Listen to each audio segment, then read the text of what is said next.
The words hang in the air, heavier than the damp scent of pine and rain soaking through the cheap wood of my rented cabin.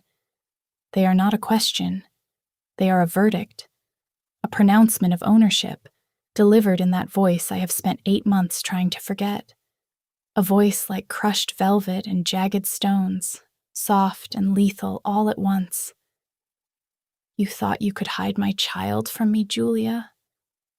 My heart, which had been a frantic bird against my ribs just a moment ago, seems to stop entirely. I feared his anger. I had imagined it for months, playing out scenarios in the lonely darkness. Damian, in a full-blown Rossa rage, his voice a thunder that could shake foundations, his eyes black with fury. I had prepared speeches, pleas, justifications. I had rehearsed my terror. I wasn't prepared for this quiet, wounded possession. He stands in the doorway of my tiny, pathetic sanctuary, a place so small he has to stoop to enter. He is a slash of impossible darkness against the gray, drizzling afternoon. His bespoke suit, a charcoal gray that probably costs more than this entire cabin, and everything in it, is unmarred by the journey. Rain beads on the shoulders of his wool overcoat as if it's afraid to soak in. He smells of wealth, of power, of something uniquely him. A clean, sharp scent of bergamot and something deeper, like cedarwood after a fire. It fills the small space, chasing away the familiar smells of baby powder and laundered cotton, colonizing my world. My gaze flickers from his face, which is a mask of controlled calm that is somehow more terrifying than any rage, to the bundle in my arms. My son. Our son. Leo. He stirs, his tiny mouth working in his sleep, his brow furrowed as if sensing the oppressive shift in the atmosphere. And there they are. The reason Damian doesn't need a paternity test. The reason my flimsy fortress has crumbled. His eyes. Even closed, the shape is there. But when they open, as they did for a brief moment when Damian first appeared at the door like an apparition, they are unmistakable. A deep, dark thundercloud gray, so dark they are almost black, fringed with lashes so long and thick they look like tiny ink strokes. Rossa eyes. My blonde hair and fair skin stood no chance against the potent dominance of his genes. I clutch Leo tighter, an instinctive, futile gesture of protection. My knuckles are white. I can feel the frantic, rabbit-fast beat of his tiny heart against my own stuttering one. Damian, I whisper. And my own voice is a stranger's, thin and reedy. He takes a step inside, and the floorboards of this cheap cabin groan in protest under his weight. He pulls the door shut behind him, and the click of the latch is a gunshot, severing my connection to the outside world. The room plunges into shadow, the only light coming from the single grimy window overlooking the woods. He is a silhouette, a predator that has cornered his prey, and the space between us is thick with everything I ran from. You have been busy, he says, his voice still deceptively soft. His gaze drops from my face to the baby, and the expression that crosses his features is unreadable, a complex storm of emotions I can't begin to decipher. There is anger there, yes, but it is banked, simmering beneath something else. Something that looks terrifyingly like reverence and pain. I see the slight flare of his nostrils as he takes in the scene. The cramped room, the second-hand crib in the corner, the pile of diapers on a rickety changing table. The sheer, unadulterated poverty of my escape. His jaw tightens, a muscle flexing in that sharp, aristocratic line. I know what he is seeing. He is seeing his son, a Rossa, surrounded by squalor. The insult is profound, a direct strike against everything he is. He is mine, Damian states. Again, not a question. He takes another step, and I flinch back, my shoulders hitting the rough-hewn wall of the cabin. The movement is involuntary, a primal response to the apex predator closing in. His eyes snap back to mine, and a flicker of that anger I was expecting finally ignites. Did you think I would hurt you? Hurt him? The softness is gone, replaced by a serrated edge. Is that what you think of me? I didn't know what to think, I say, the words tumbling out in a rush. Damian, your world, it's not safe. People get hurt. I couldn't bring a baby into that. You brought my son into this, he counters, gesturing with a sweep of his hand at the pathetic room. A shack in the middle of nowhere. Alone. Unprotected. You call this safe? My throat closes. He is right, of course. My safety has been an illusion, a prayer whispered into the wilderness. I have been one bad fever, one car breakdown, one curious neighbor away from complete disaster. But it was a disaster of my own making, one I felt I could control. His world is a maelstrom of dangers I can't even name, of enemies with faces I've never seen. He is healthy, I manage, my voice trembling. I've taken care of him. You have taken him from me, he corrects, his voice dropping back to that low, dangerous purr. You denied me my son. You let me believe. For months, you let me believe you simply left. Vanished. He steps closer again, so close now I can feel the warmth radiating from his body. He lifts a hand, and I squeeze my eyes shut, bracing for a blow that doesn't come. Instead, his fingers, surprisingly gentle, brush a stray strand of hair from my cheek. The touch is electric, a ghost of 1,000 other touches that I have tried so desperately to burn from my memory. I mourned you, Julia, he murmurs, his thumb stroking my cheekbone. In my own way. My eyes fly open. Of all the things I expected, that wasn't one of them. The confession hangs between us, raw and unexpected. It undoes me more than any threat could. It speaks of a time when we were just a man and a woman, before I was a fugitive and he was the monster in my nightmares. Leo chooses that moment to wake fully, his little body tensing before letting out a soft, questioning cry.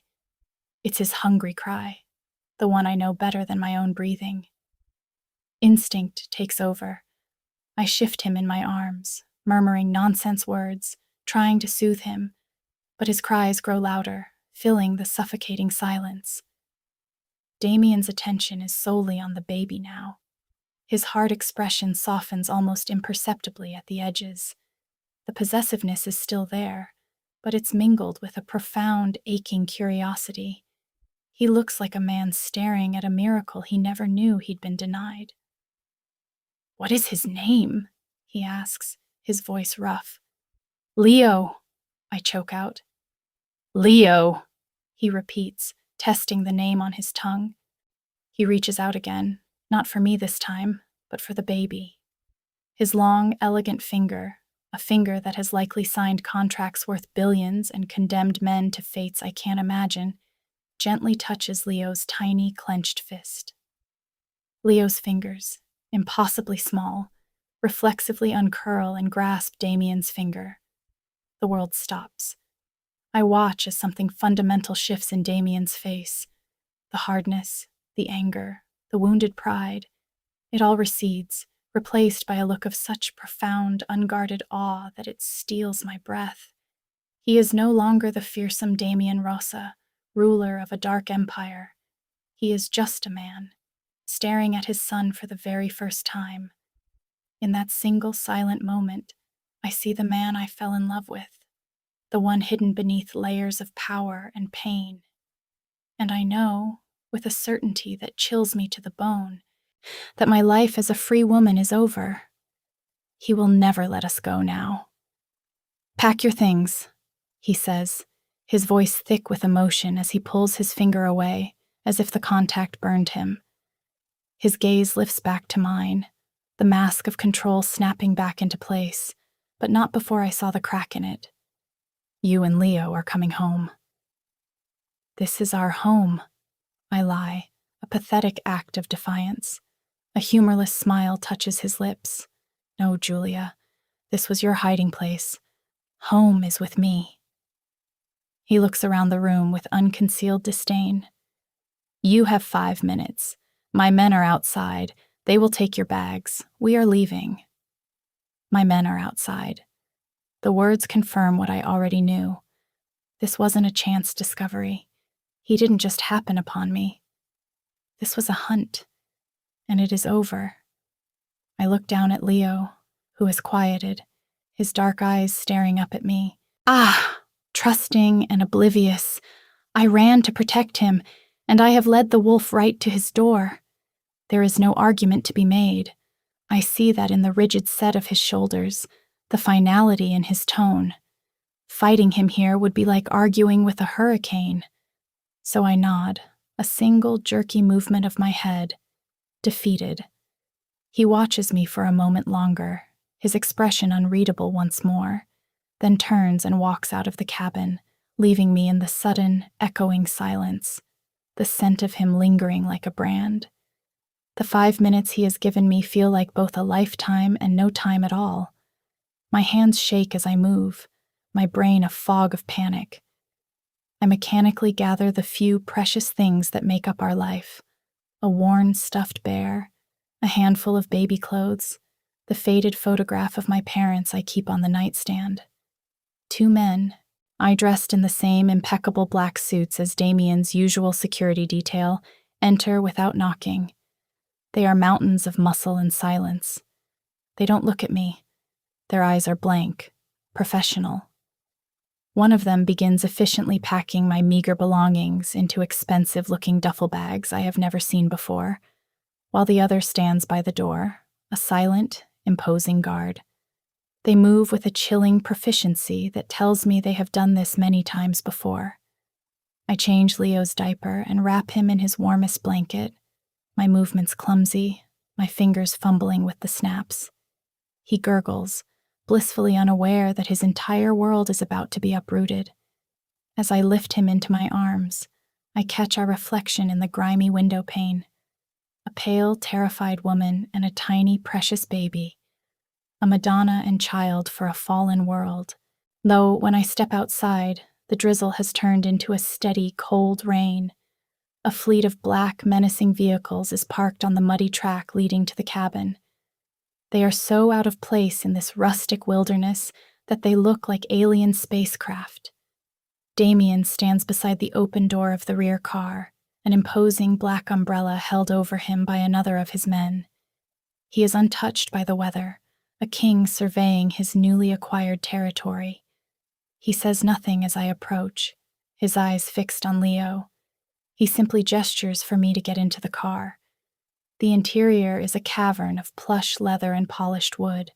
It smells new, clean, and impossibly expensive. It's a cage, but it's a gilded one. As I slide onto the seat, trying to shield Leo from the rain, Damian gets in on the other side. The door closes with a heavy, satisfying thud, sealing us inside. Ooh, the world outside, my world of quiet desperation and simple survival, is muted, separated from us by a wall of soundproof glass. The car begins to move, pulling away from the little cabin with a smoothness that defies the muddy ground. I don't look back. I can't bear to. I focus on Leo, his warm weight in my arms the only real thing in this surreal nightmare.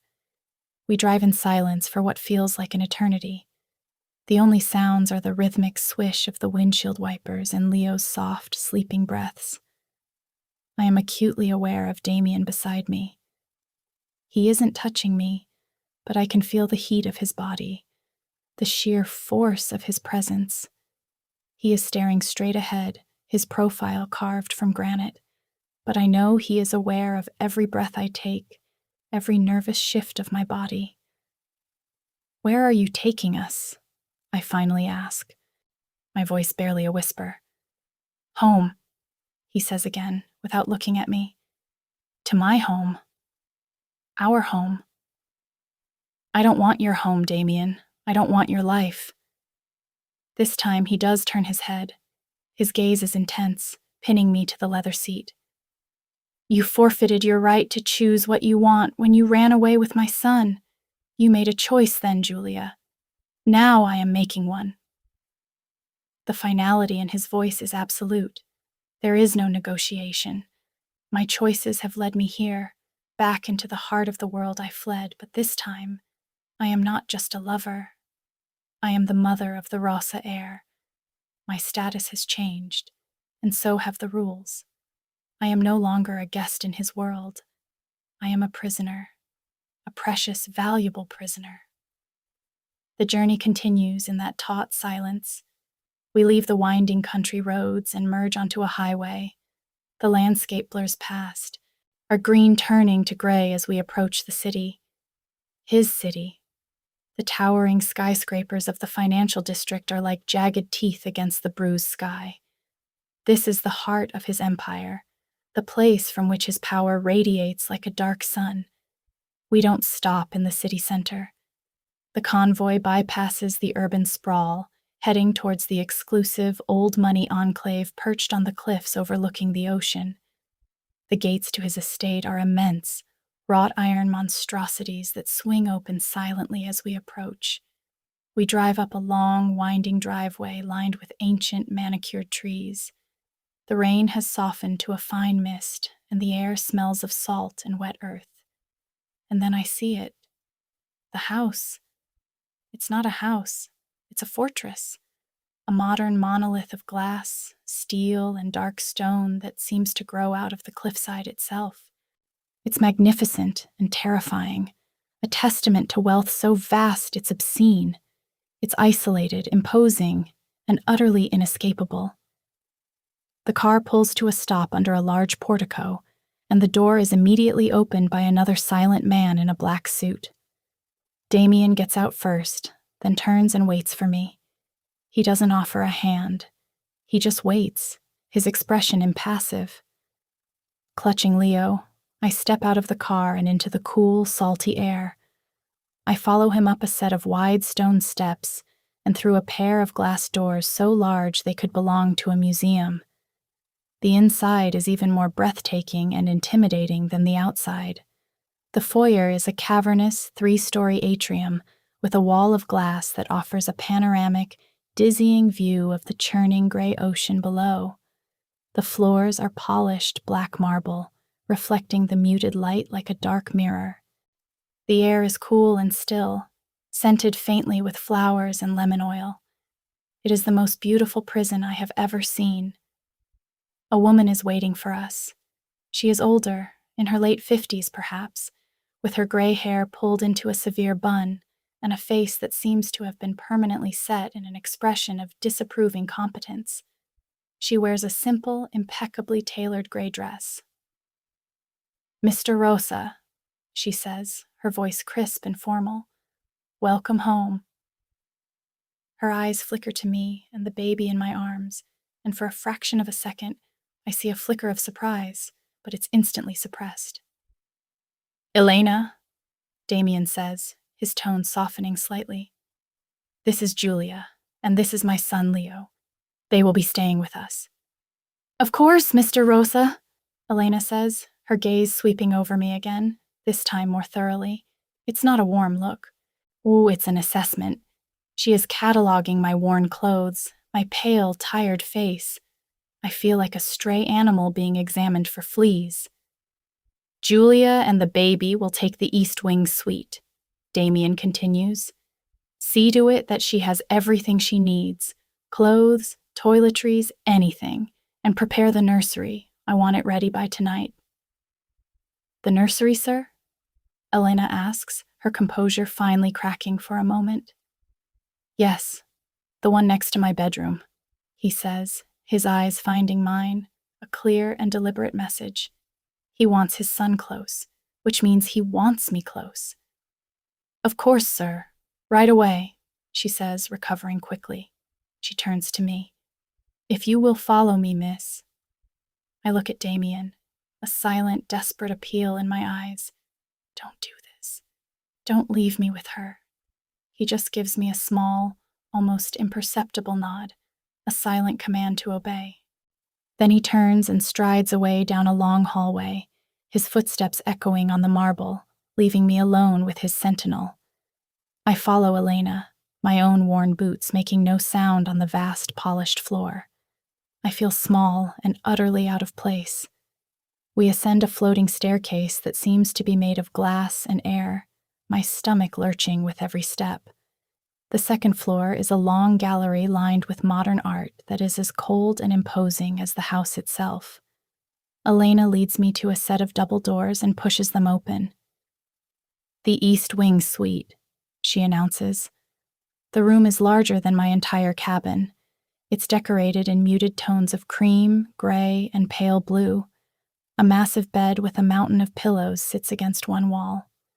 A sitting area with a plush sofa and armchairs is arranged in front of another wall of floor-to-ceiling glass, offering the same stunning, terrifying view of the ocean.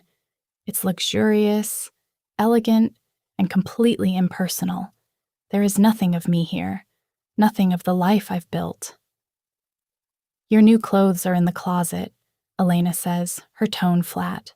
"A selection has been provided. We can arrange for a proper fitting tomorrow. The bathroom is through there. A bath has been drawn for you. Another for the child is in the adjoining room." She gestures to another door. "The nursery. It will be fully equipped within the hour.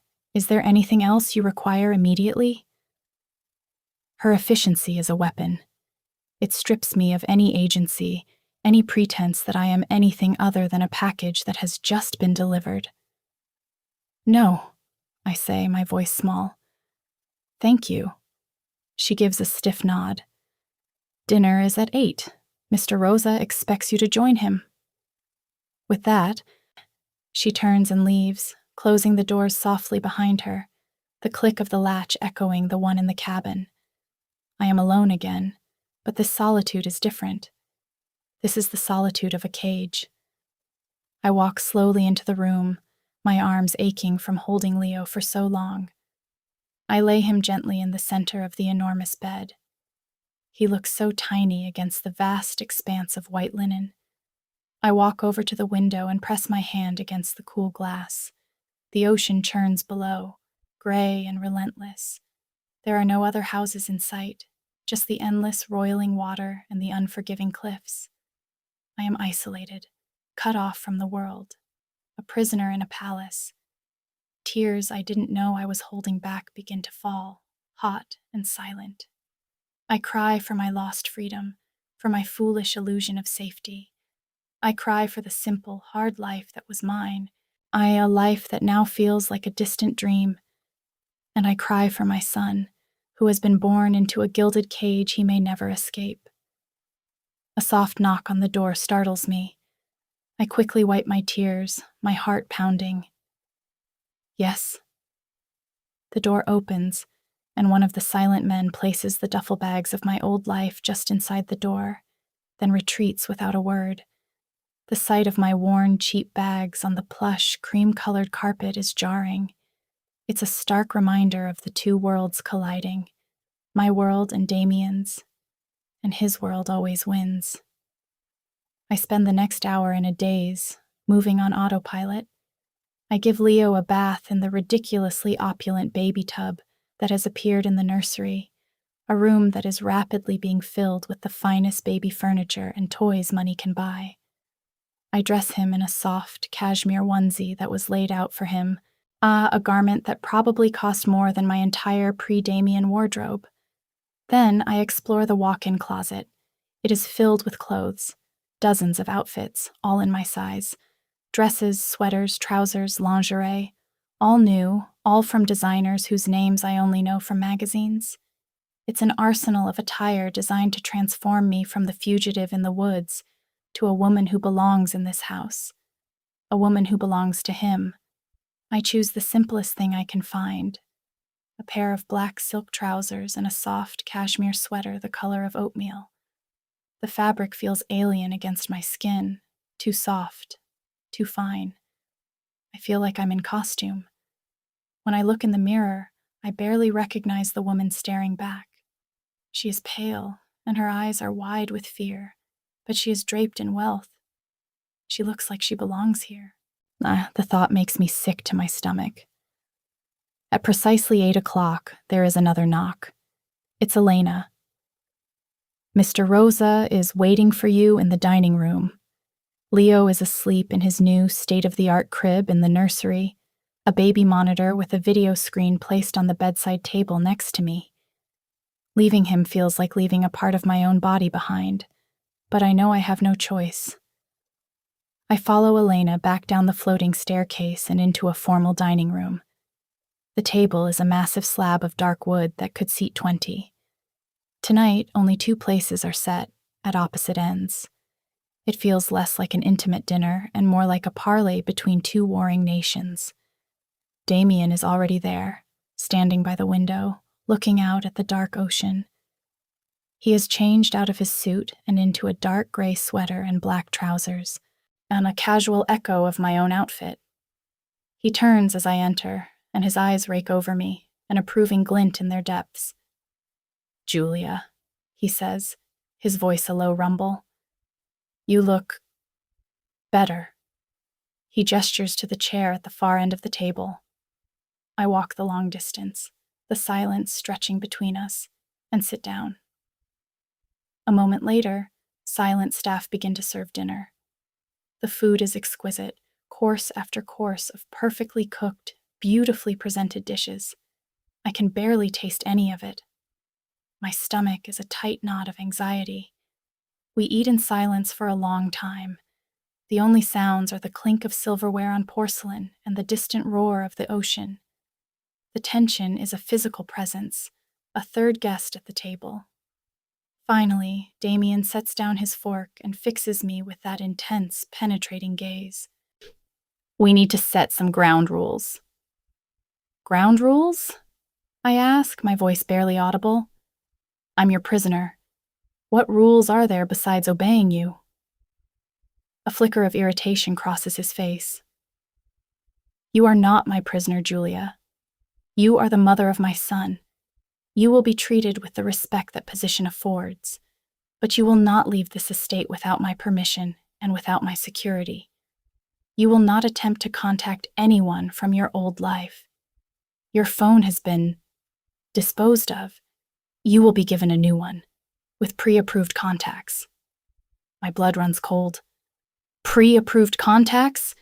Damian, you can't just cut me off from the entire world." "I can, and I have," he says calmly. "The world you knew is gone. It ceased to exist the moment you stepped into my car. This is your world now.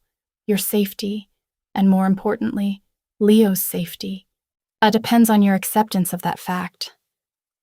"Safety from what?" I demand, a spark of my old fire returning. "What is this great danger you keep talking about? Who are you protecting him from?" He hesitates, his jaw tightening. "My business has competitors, enemies, a child, an heir is a vulnerability, a target. They know I have a son now. The news will travel fast." "How?" I ask, confused. "How could they possibly know already?" He looks away, his gaze falling to the table. "Because the person who told me where to find you is not someone I trust. They gave me the information for their own reasons. They will likely sell that same information to others." The bottom drops out of my stomach. Someone betrayed me. Someone knew where I was and sold me to Damian. But his words imply something more sinister. This wasn't an act of loyalty to him. It was a move in a larger, more dangerous game. A game that now involves my son. "Who?" I whisper. "Who told you?" "It doesn't matter," he says, his voice hard as steel. "They will be dealt with. What matters is that you and Leo are here, where I can protect you." "Protect me? Or control me?" I shoot back, the fear making me reckless. He rises from his chair and walks the length of the table until he is standing behind me. He places his hands on my shoulders. His touch is heavy, possessive. I freeze, every muscle in my body tensing. "Both," he says, his voice a low murmur in my ear. His breath is warm against my skin. "In my world, Julia, they are the same thing. He leans down, his lips brushing against my temple. Welcome home. The days that follow bleed into one another, a monotonous cycle of luxurious confinement. My life is circumscribed by the walls of the East Wing and the manicured, windswept gardens. I have everything I could possibly need, and nothing that I want. My time is consumed by Leo, who is growing and changing so fast it makes my head spin. He is the sun in my small, shadowed universe. He is the only thing that feels real. Damian is a constant, hovering presence. He is there when I wake up, a message on the new, locked-down phone he gave me detailing his schedule. He joins me for breakfast, his eyes following my every move as I feed Leo. He appears in the nursery in the middle of the day, just to stand and watch his son sleep, a look of fierce, quiet pride on his face. And he is there for dinner, every night, at that ridiculously long table. Our conversations are stilted, functional. We talk about Leo, his sleep schedule, his appetite, the new sounds he makes. We never talk about us. We never talk about the past. The 8 months I was gone are a chasm of unspoken words between us. The love I once felt for him is a ghost that haunts the sterile hallways of this house. One afternoon, a week after my arrival, I am in the garden with Leo. He is bundled in my arms, sleeping against my chest, his warmth a comfort against the chilly sea breeze. The garden is a masterpiece of landscape architecture, with winding stone paths, artfully placed sculptures, and flower beds bursting with defiant color against the gray backdrop of the sea. But it feels like a diorama. Perfect, beautiful, and lifeless. I see Damian watching me from the balcony of his office. He is on the phone, his expression grim, but his eyes are fixed on us. I feel like a specimen under a microscope, constantly observed, constantly evaluated. I turn my back to him, walking towards a more secluded part of the garden, a small alcove sheltered by a thicket of rhododendrons. I need a moment of privacy, a moment where I don't feel the weight of his gaze. I sit on a cold stone bench, pulling Leo's blanket tighter around him. The roar of the ocean is louder here, a constant, mournful sound. I close my eyes, trying to pretend I am somewhere else. Anywhere else. He looks peaceful. My eyes fly open. Damian is standing a few feet away, his phone gone, his hands tucked into the pockets of his trousers. He moves so silently I didn't hear him approach. He's sleeping, I state unnecessarily, my heart hammering against my ribs. He nods, his gaze soft as he looks at Leo. He's bigger than I imagined. It's the most personal thing he's said since that first night. An admission of the months he missed, the imaginings he must have had. Babies grow fast, I say, my voice tight. He sits down on the bench next to me, not too close, but close enough that I can feel the energy radiating from him. We sit in silence for a moment, watching the waves crash against the rocks below. I know this is difficult for you, Julia, he says finally, his voice low. I let out a short, bitter laugh. Difficult? Damian, you've kidnapped me. You've locked me in your beautiful, empty house and cut me off from my entire life. Difficult doesn't quite cover it. I am protecting you, he insists, his jaw tightening. So you keep saying, I retort, but it feels like punishment. Are you punishing me for running, Damian? Is that what this is? He turns to face me, his eyes dark and serious. No. If I were punishing you, you would know it. This is not punishment. This is necessity. He hesitates, then seems to come to a decision. There was an incident 2 nights ago. My blood runs cold. An incident? What kind of incident? One of my warehouses in the Port District was hit. Arson. It was a message. A message from who? The Petrov family, he says, his voice flat and hard. My chief rivals. It's a negotiation tactic. They want a larger piece of the shipping routes. They are becoming aggressive. The name is vaguely familiar. I remember hearing it whispered when I was with Damian before, always in connection with trouble, with violence. What does that have to do with me? With Leo? I ask, my voice trembling. Everything, he says, his gaze intense. The same source who told me about you also told Ivan Petrov. He knows I have a son. He knows my heir was born outside the security of my family. An heir is a symbol of continuity, of strength, but an unprotected heir is a weakness, a pressure point. Ivan would not hesitate to use Leo to get to me. The world tilts on its axis. The vague, shadowy danger has just been given a name and a face. I clutch Leo so tightly, he stirs and makes a soft, protesting noise. The thought of some faceless, brutal man using my baby, my innocent child, as a pawn in some kind of gangster war makes me feel physically ill. So you see, Damian says softly, his voice losing its hard edge, I cannot let you leave. I cannot risk even the smallest chance of them getting to you. Not now. Not until this is settled. For the first time since he found me, I see past my own fear and resentment. I see his. It's buried deep, masked by control and arrogance, but it's there, in the tightness of his jaw, in the haunted look in his eyes. He is afraid, not for himself, but for Leo. This is the crack in his armor. The protective act isn't just about control.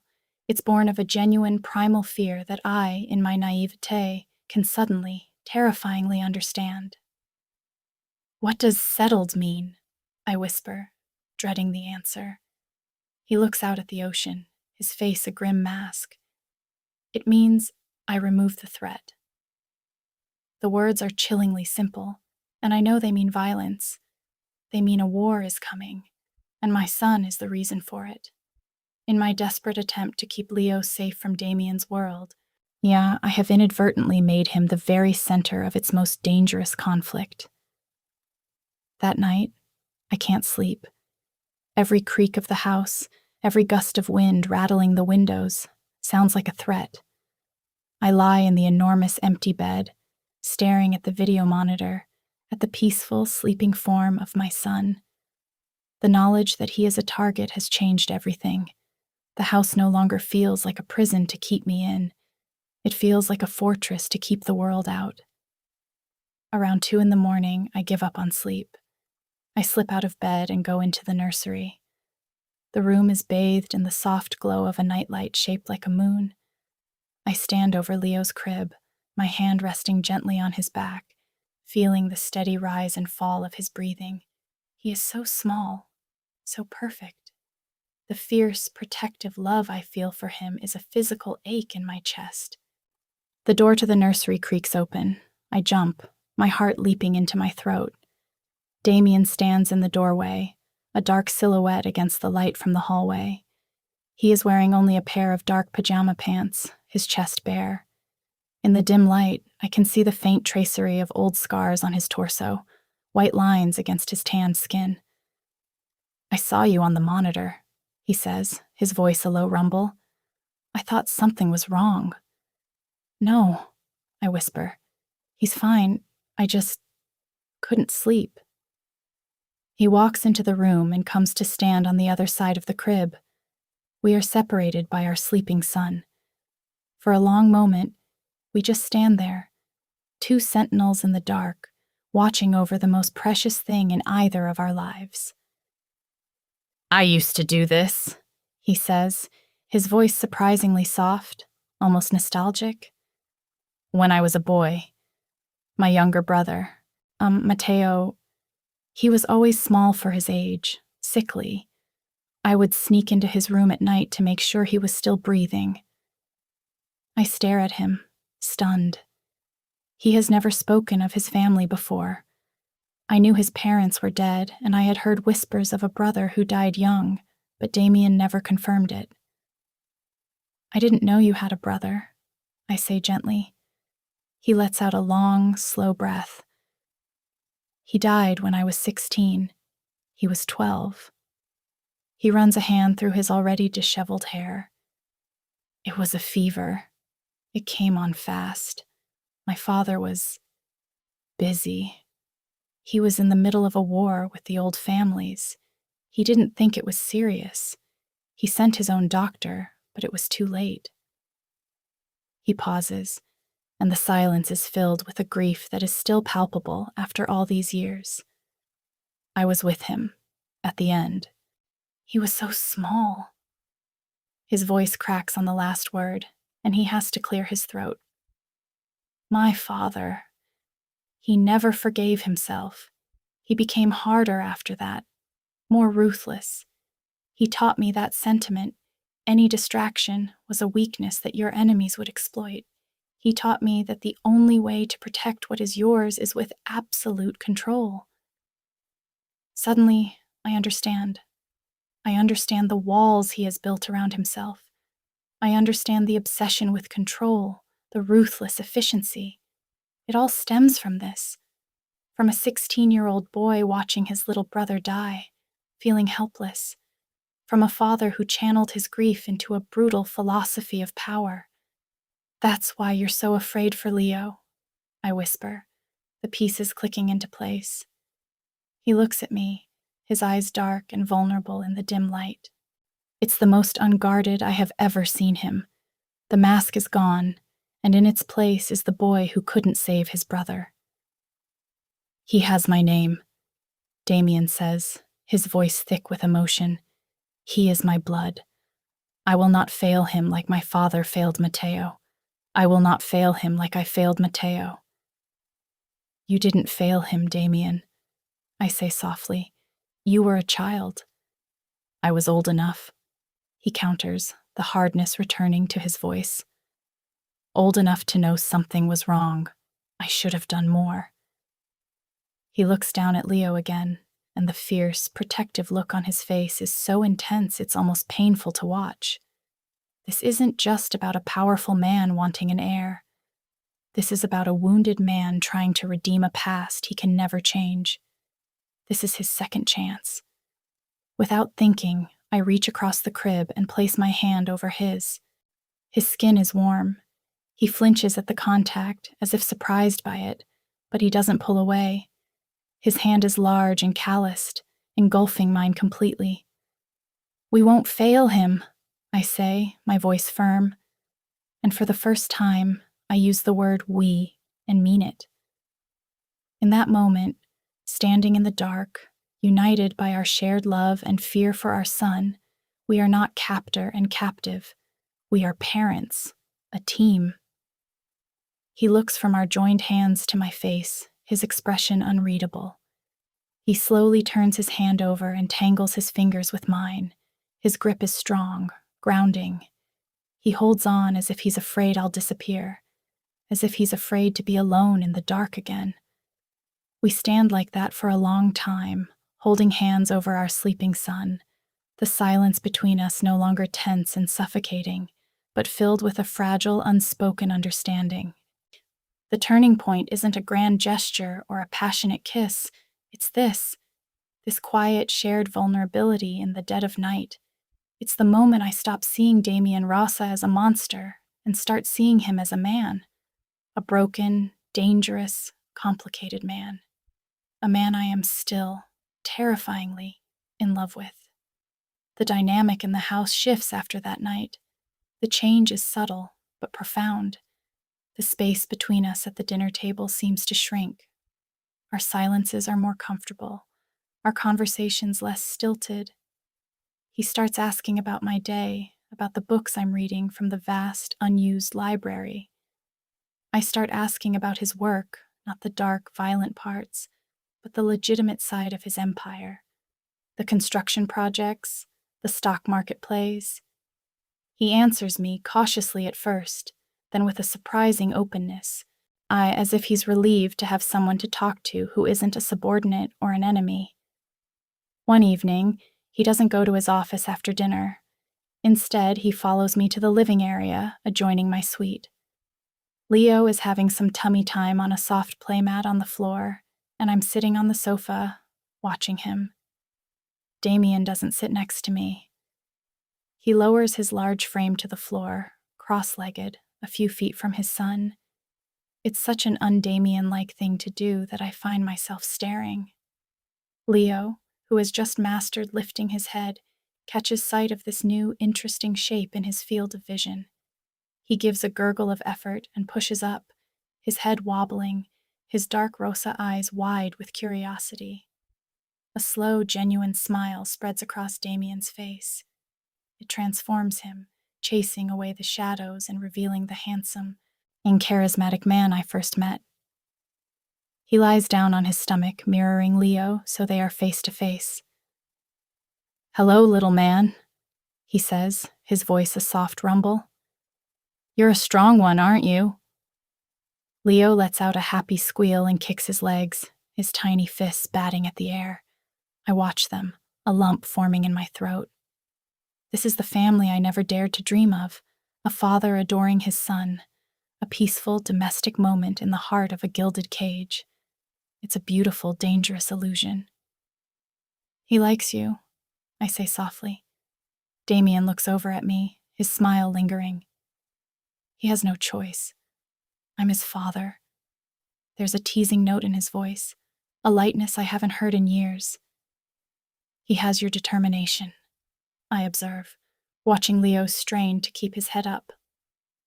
"And your stubbornness," he counters, his eyes twinkling. He rolls onto his back and looks up at me. "Julia, I'm sorry." The apology hangs in the air, unexpected and powerful. "For what?" I ask, though I could make a list. "For the way this began, the way I brought you here. I saw you and him in that place, and all I could think was that you were mine, and you had been taken from me. I didn't think, I just acted." "You reacted like a Rosa," I say, not unkindly. "Yes," he agrees, his expression turning serious again. "But you deserved better. I should have talked to you. I should have explained. I saw red. The thought that you were so afraid of me that you would run, that you would choose that life over one with me." He trails off, the old wound of my departure clearly still raw. "I was afraid of your life, Damian," I clarify gently. "Not you. Never you." It's only a half-truth. I was afraid of the darkness in him, the capacity for violence, but I was also drawn to it, to the security his power offered. My feelings for him have always been a tangled knot of fear and desire. He sits up, moving to sit on the floor at the foot of the sofa, leaning his back against it. He's close enough now that I could reach out and touch his hair. "That life is what keeps me, and now you. Safe," he says quietly. "It's a paradox. The power that protects you is the same power that puts you in danger." I'm beginning to understand that, I admit. He reaches up and takes my hand, his thumb stroking over my knuckles. "I don't want you to be a prisoner here, Julia. I want you to be home." The sincerity in his voice is undeniable. He wants to repair what he has broken between us. He wants to build a real family from the wreckage. And God help me, I want that too. I tangle my fingers with his. "Damian," I start, my voice trembling slightly. "What happens when the threat from the Petrovs is gone?" His hand tightens on mine. Then we decide what our life looks like, together. It's a promise. A fragile one, contingent on a war I don't understand, but it's a promise nonetheless. It's a glimmer of hope, a possibility of a future that isn't dictated by fear. He leans his head back against the sofa cushion, his eyes closing. He looks tired, the weight of his empire heavy on his shoulders. Impulsively, I reach out with my free hand and brush a stray piece of dark hair from his forehead. His eyes snap open, surprised by the gesture. I let my fingers linger for a moment on his temple, a soft, tentative caress. He doesn't move. He just watches me, his gaze intense, a searching. The air between us crackles, thick with unspoken history and burgeoning hope. He leans into my touch, a silent surrender. The distance between our faces shortens. I can see the flecks of silver in his dark gray eyes, smell the clean, masculine scent of his skin. My heart is pounding, a wild, frantic drum. This is dangerous territory. This is the point of no return. He closes the last inch between us. His lips meet mine, and it's nothing like I remembered. Our past kisses were born of passion, of a desperate, consuming fire. This is different. It's soft, questioning. It's a plea and an apology and a promise all in one. It's hesitant, as if he's afraid I'll pull away, but I don't. I lean into him, my hand moving from his temple to cup the back of his neck, my fingers tangling in his hair. I kiss him back, pouring all my fear. I am my loneliness, my confusion, and my stubborn, unkillable love for him into the kiss. The gentleness gives way to a familiar urgency. His other hand comes up to cup my face, his thumb stroking my cheek as the kiss deepens. It's a kiss that speaks of loss and reclamation, of second chances and fragile beginnings. On the floor, Leo makes a soft, cooing sound, a happy interruption that brings us both back to reality. We pull apart slowly, both of us breathless. Damian rests his forehead against mine, his eyes still closed. "Julia," he whispers, his voice thick and rough. It's all he says, but my name on his lips is a prayer. In that moment, the house doesn't feel like a cage. It feels like a sanctuary. A fragile, temporary sanctuary, but a sanctuary nonetheless. For the first time, I allow myself to feel a sliver of hope. Maybe, just maybe, we can build a life here. Maybe home isn't a place, but a person. Maybe my home has been Damian all along. The fragile peace is shattered 3 days later.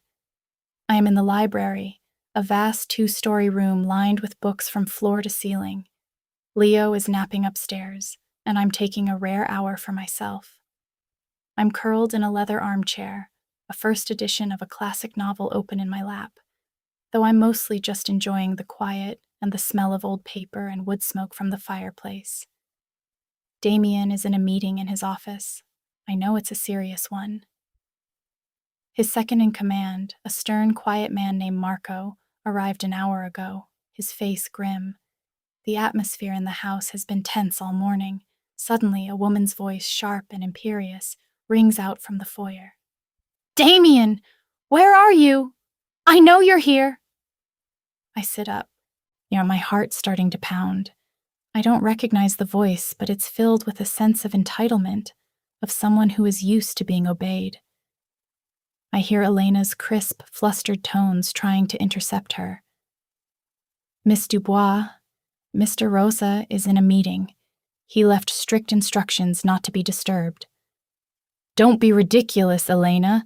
His instructions never apply to me," the voice snaps back. I hear the click of heels on the marble floor, approaching the library. I stand up, clutching the book to my chest like a shield. A moment later, a woman appears in the doorway. She is stunning, in a sharp, intimidating way. Tall and slender, with sleek black hair cut in a severe bob and eyes the color of emeralds. She is dressed in a tailored, blood-red suit that screams power and money. She looks me up and down, her painted red lips curling into a sneer of dismissal. "And what do we have here?" she says, her voice dripping with condescension. "The new stray?" Before I can form a response, Damian's voice booms from down the hall. "Isabel, what are you doing here?" He appears behind her, Marco at his heels. Damian's face is a thundercloud. He is furious. But the woman, Isabel, just turns and gives him a dazzling, predatory smile. "Damian, darling, I heard the most fascinating rumor. I had to come and see for myself. She glides towards him, placing a perfectly manicured hand on his chest. They're saying you've suddenly acquired a family, a little bastard and his whore of a mother, tucked away in your cliffside fortress. I told them it was absurd. You're not the sentimental type. Her words are like acid, burning through the fragile peace I had started to feel. Whore. Bastard. The venom in her voice is shocking. I flinch as if struck. Damian's hand closes around her wrist, his grip like steel. He removes her hand from his chest, his eyes like chips of ice. You will not speak that way in my house. Isabel just laughs, a tinkling, unpleasant sound. Oh, darling, don't be so dramatic. I'm just curious. Where is this creature? I'd love to see what kind of woman finally managed to trap you. Her eyes slide back to me, and a slow, malicious understanding dawns on her face. Oh, don't tell me. It's you. She walks towards me, circling me like a shark. Well, well, I remember you. The little charity case from the gallery. The one with the big, sad eyes. I never thought you had it in you. Isabel, that's enough, Damian warns, his voice dangerously low. Is it? She challenges, turning back to him. You hide this piece of baggage and her child away, and you expect me to say nothing? After everything we've been through? After everything my family has done for yours? She lowers her voice, but it carries in the silent room. My father is very disappointed, Damian. We had an agreement, an alliance, one that was meant to be solidified, permanently. An agreement, an alliance. The words hang in the air. I look at Damian, a cold dread seeping into my bones. His face is unreadable, but he doesn't deny it. Isabel smirks, seeing my expression. Oh, he didn't tell you? Our families were planning a merger, of business and of blood. Weren't we, Damian? This is the betrayal, not a hidden clause in a contract, but a hidden future. A future he was planning with another woman, a woman from his own world, a woman who could strengthen his empire. And I and my son were an obstacle, an inconvenience. That was business, Isabel, nothing more, Damian says, his voice tight. It's always business with you, isn't it? She retorts. But this changes things. The Petrovs are making moves. My father won't be happy to hear your attention is divided. A bastard heir weakens you, Damian. It doesn't strengthen you. It makes you a target. She's echoing the same things Damian told me, but twisting them, using them as a weapon against me, against Leo. Get out, Damian says, his voice flat and deadly. Gladly, she says, tossing her sleek hair. She glides back towards the door, pausing to look at me one last time. Enjoy the gilded cage, little bird, but remember, iron cages have a way of opening, and there are plenty of hawks in the sky. With that, she is gone, her sharp, mocking laughter echoing down the hall. Silence descends on the library, a heavy, suffocating silence.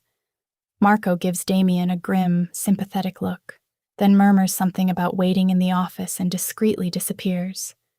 We are alone. I can't look at him. I stare at the intricate pattern on the Persian rug, my world crumbling around me. The hope, the fragile trust we had started to build, has been torched by Isabel's venomous words. Julia, he says, his voice rough. Was it true? I ask, my own voice hollow. The alliance? The merger of blood? He hesitates for a fraction of a second too long. It was a possibility, a business arrangement discussed between my father and hers years ago. It was never something I pursued. But it was an option, I press, finally looking up at him. An option you had, right up until I came back into your life with a child you couldn't ignore. It was never a real option for me, he insists, taking a step towards me. Her father brought it up again recently, as a way to consolidate our power against the Petrovs. I had already refused. Before or after you found out about Leo? I ask, the question sharp as a shard of glass. He flinches. The truth is written all over his face. Julia, it doesn't matter. It matters to me, I cry, the book falling from my numb fingers and landing on the floor with a soft thud. It matters that I'm not just a secret. I'm an inconvenience.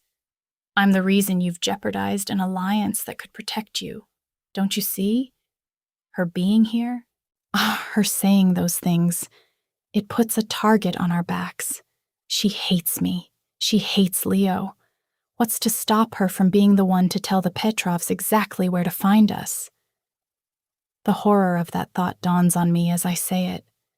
Isabel's parting words. Cages have a way of opening. It wasn't just a threat. It was a promise. She wouldn't dare, Damian says, but there's a flicker of uncertainty in his eyes. Wouldn't she? I challenge, my voice rising with hysteria. She called my son a bastard and me a whore to your face. She clearly feels untouchable. You brought me into this world to protect me, but you've just painted a giant bullseye on my back and handed the gun to your enemies, and not just the Petrovs, her, your spurned business partner. I back away from him, shaking my head, the walls of the library suddenly closing in on me. I can't do this, Damian. I can't live like this. Wondering which one of your powerful, angry associates is going to be the one to come for my son. No one is coming for him, he says, his voice a low, fierce growl. He closes the distance between us in 2 strides, his hands gripping my upper arms. His touch isn't gentle, it's desperate. I will not let them. Do you hear me, Julia? I will burn the world to the ground before I let anyone touch you or him. His eyes are blazing, his face a mask of violent resolve. And in that moment, I believe him, but it doesn't comfort me. The thought of the world burning around us, with us at the center of the inferno, is the most terrifying thing of all. That night, the house is on lockdown. The number of silent, dark-suited men patrolling the grounds seems to have doubled. I see them through the windows, moving like shadows among the trees, their presence a constant, unnerving reminder of the danger that now feels closer than ever. Damian doesn't leave my side. He has dinner served in our suite, and he sits with me, the silence between us thick with the fallout from Isabel's visit. The trust I had tentatively placed in him feels shattered. He may not have chosen her, but her existence, and the alliance she represents, is a complication that endangers us. His world is seeping in through the cracks of our sanctuary, poisoning everything. Later, as I'm rocking a fussy Leo to sleep in the nursery, Damian comes to stand in the doorway, just as he did on the night he told me about his brother. But tonight, the fragile connection we forged in this room feels a million miles away. He's unsettled, Damian observes quietly. He can feel the tension. We're all unsettled, Damian, I say, my voice flat, my eyes focused on my son. He walks over to the window, staring out at the dark, restless ocean. I've spoken to Isabel's father. I made it clear that if she ever comes near you or this house again, our alliance and his entire shipping operation will be forfeit. He understands. So you threatened him, I say, my voice weary. More threats, more enemies. This is how you solve things, isn't it? With power and intimidation. But what happens when you come up against someone you can't intimidate? There is no one I can't intimidate, he says, his voice devoid of arrogance, a simple statement of fact. There is, I counter, finally looking at him. Ivan Petrov, Isabelle Dubois, People who have their own power, their own hate. You can't control what they feel, Damian. You can't control a woman's scorn or a rival's ambition. I can contain it, he says, turning from the window, and I can eliminate it if necessary. The cold finality of his words sends a shiver down my spine. I look down at Leo, who has finally drifted off to sleep, his little face peaceful and innocent. I will do anything to protect that innocence. I gently lay Leo in his crib, tucking his blanket around him. I turn back to Damian, my resolve hardening. I need to know everything, I say, my voice low but firm. No more secrets, no more half-truths. You want me to trust you? You want us to be a team, a family? Then you treat me like a partner, not a protected asset. Tell me who this source is, the one who told you about me and then told Petrov. Tell me exactly what you're planning to do. I'm not a child, Damian. This is my life, and it is my son's life. I have a right to know. He stares at me for a long moment, a complex battle of emotions playing out across his face. His instinct is to shield me, to keep me in the dark where he thinks it's safe. But he sees the new steel in my spine, the unwavering determination in my eyes. He sees that the frightened, compliant woman he brought here is gone, replaced by a mother who will fight for her child. Slowly he nods.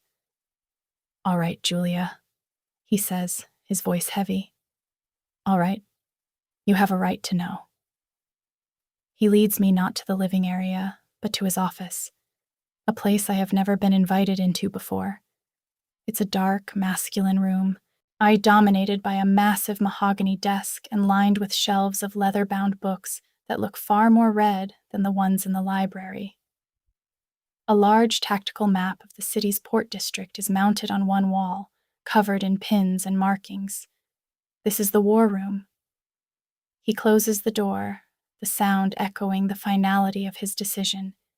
He gestures for me to sit in one of the leather chairs opposite his desk. Then he pours 2 glasses of amber liquid from a crystal decanter. He hands one to me. The man who told me where you were, he begins, leaning against the edge of his desk, is my uncle, my father's younger brother, Antonio. I gasp. Your own family? He takes a long drink from his glass. Antonio has always resented me. My father chose me to take over the business, not him. He saw me as a usurper. He's been a thorn in my side for years, quietly undermining my authority, making his own side deals. I've allowed it, to a point, to keep the peace within the family. But this is a betrayal I cannot forgive. But why? I ask, trying to wrap my head around it. Why tell you, and then tell your enemy? What does he gain? Chaos, Damian says, his voice grim. He creates a war between me and the Petrovs. He told me about Leo because he knew I would bring you here, that I would move my focus and resources to protecting you. He told Petrov to provoke a reaction, to force my hand. His hope is that the Petrovs and I will destroy each other, and when the dust settles, he plans to be the one to step in and pick up the pieces. The sheer Machiavellian cunning of the plan is staggering. Antonio has used his own great-nephew, an innocent baby, as the spark to light a fire he hopes will consume his entire family. My God, I whisper, the glass trembling in my hand. He underestimated me, Damian continues, his voice turning cold as ice.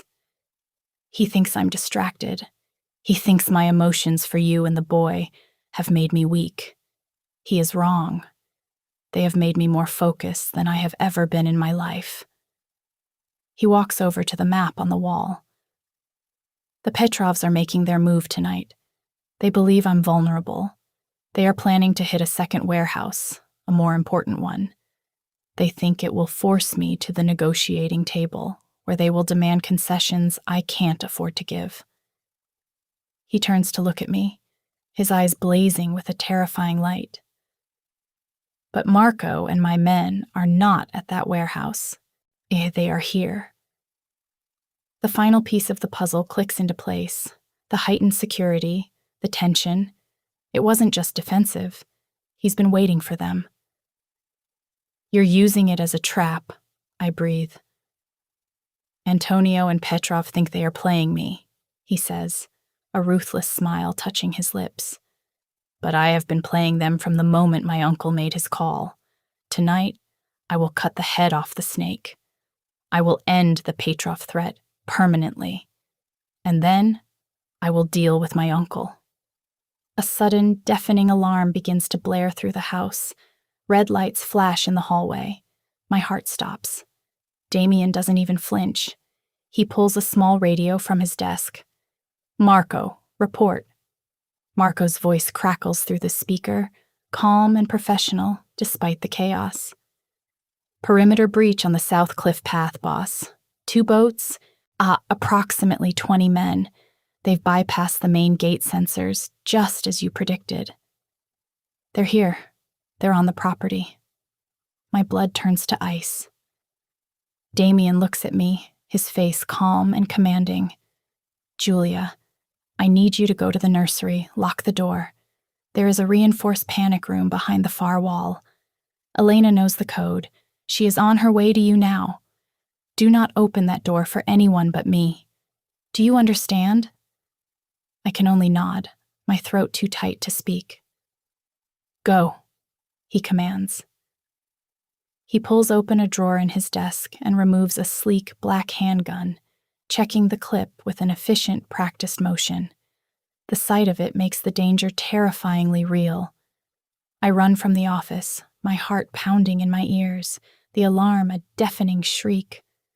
I fly up the glass staircase, my only thought to get to Leo.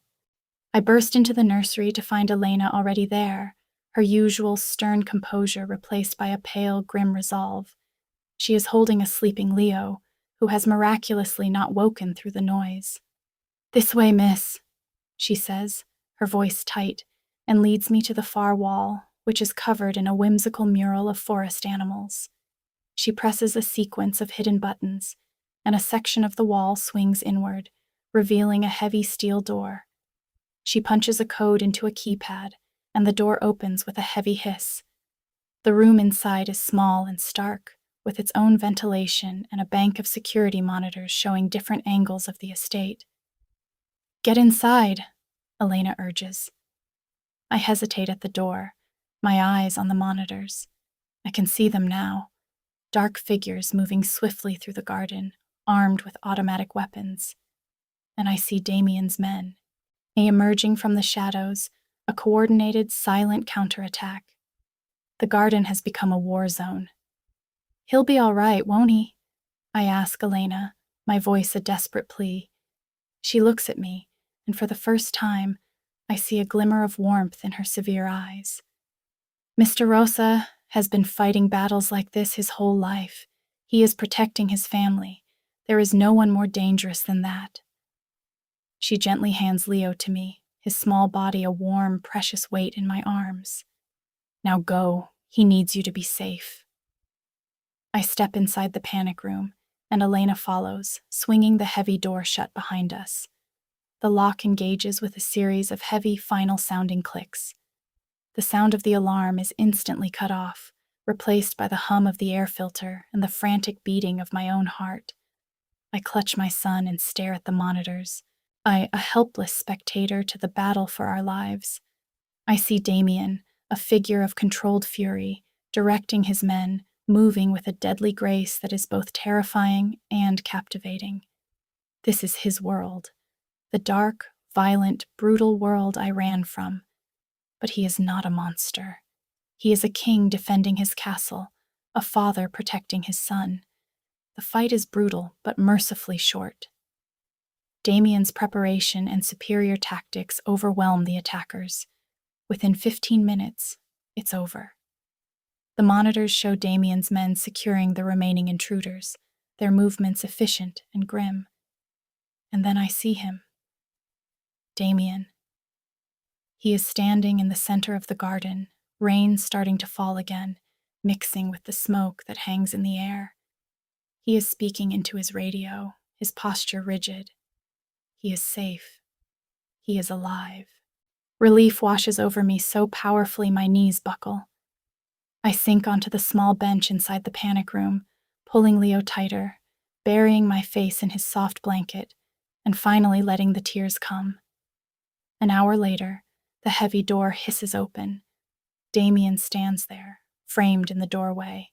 He is soaked from the rain, his face smudged with dirt, a small cut on his cheekbone. But his eyes, when they find mine, are clear and bright. He says nothing. He just opens his arms. I walk into his embrace without hesitation, still clutching Leo. He wraps his arms around both of us, holding us so tightly I can barely breathe. I can feel the powerful thud of his heart against my cheek. He buries his face in my hair, inhaling deeply. "It's over," he murmurs into my hair. "It's over. You're safe." We stand there for a long time, a broken, battered, and but whole family in the aftermath of the storm. The next morning, the house is quiet. The army of security has been reduced to its normal, less conspicuous level. The garden has been cleaned, the signs of the battle erased with the same chilling efficiency with which it was fought. It's as if it never happened, but it did. And everything is different. Damian and I sit on the sofa in the sun-drenched living room, Leo sleeping peacefully in a bassinet beside us. The tension that has defined our cohabitation is gone, replaced by a quiet, exhausted intimacy. "Petrov is gone," Damian says, his voice flat. "His organization will crumble without him, and Antonio—" He trails off, his jaw tightening. "He has been retired. He won't be a threat to this family again." I don't ask for details. I don't need to. The external threat, the one that has shaped our every interaction since my return, has been neutralized. "So we're safe now?" I ask, the word feeling foreign on my tongue. "Yes," he says, turning to face me. He takes my hands in his. "We're safe." He looks from me to Leo and back again, his expression serious, vulnerable. "Julia, the circumstances of your return were not ideal. I forced you here. I took away your choices. But the thread is gone now. The cage is open." My heart stutters. This is it. The moment of truth. "You are free to go," he says, his voice rough, as if the words are being torn from him. "If you want to leave, I won't stop you. I will provide for you and Leo, whatever you need, wherever you decide to go. You will never have to worry about money. You will be safe. I give you my word." He is offering me the one thing I thought I wanted more than anything, my freedom. The choice to walk away, to take my son and build a quiet life somewhere far from the violence and intrigue of his world. I look at him, at this powerful, dangerous man who would burn the world down for his son. I see the fear in his eyes, the terror that I will take him up on his offer, that I will take Leo and leave him alone again in his magnificent, empty fortress. And I realize, with a startling clarity, that I don't want to go. This house is no longer a prison. It's the place where I saw him become a father. It's the place where he shared his deepest wounds with me. It's the place where we stood together, a united front, and faced down the darkness. It's become our home. "I don't want to go, Damian," I say softly. Relief floods his face, so potent it's almost overwhelming, but he shakes his head slightly, his grip on my hands tightening. "Don't say that because you're afraid, or because you feel obligated. I am giving you a real choice, Julia. A life without me, without this. I'm not afraid anymore," I say, and I am surprised to find that it's true. "And I don't want a life without you." I reach up and gently touch the cut on his cheek. "Last night, I was terrified, but I also saw who you are. You're a protector. You're a father. You're the man I fell in love with. Your world is dangerous, but I think the safest place for me and for Leo is right here, by your side. His eyes search mine, looking for any hint of doubt, any flicker of coercion. He finds none.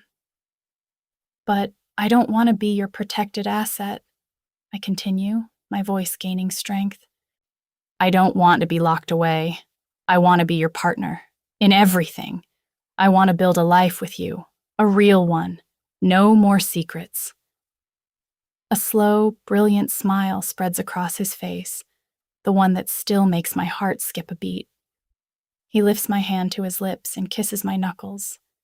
A partner, he repeats, the word full of reverence. Yes, that's all I've ever really wanted. He leans in and kisses me, and this kiss is different from all the others. It's not about passion or desperation or forgiveness. It's a kiss of mutual choice. A new contract, written not on paper, but on the heart. It's a beginning. He pulls back and looks at our son, sleeping soundly, blissfully unaware of the storms he has weathered in his short life. We should get married, Damian says, not as a demand, but as a simple, logical conclusion. Make it official. Give him our name, properly. I smile, a real, genuine smile that reaches my eyes. The fear is gone, replaced by a steady, quiet hope for the future. A future that will undoubtedly still hold dangers, but one we will face together. Yes, I say, my voice clear and strong. Yes, I think we should. He pulls me into his arms, and I rest my head against his chest, listening to the steady, reassuring beat of his heart. The ocean roars outside the window, but for the first time, it doesn't sound like a threat. It sounds like a promise of the vast, powerful, and beautiful life that lies ahead. Our life,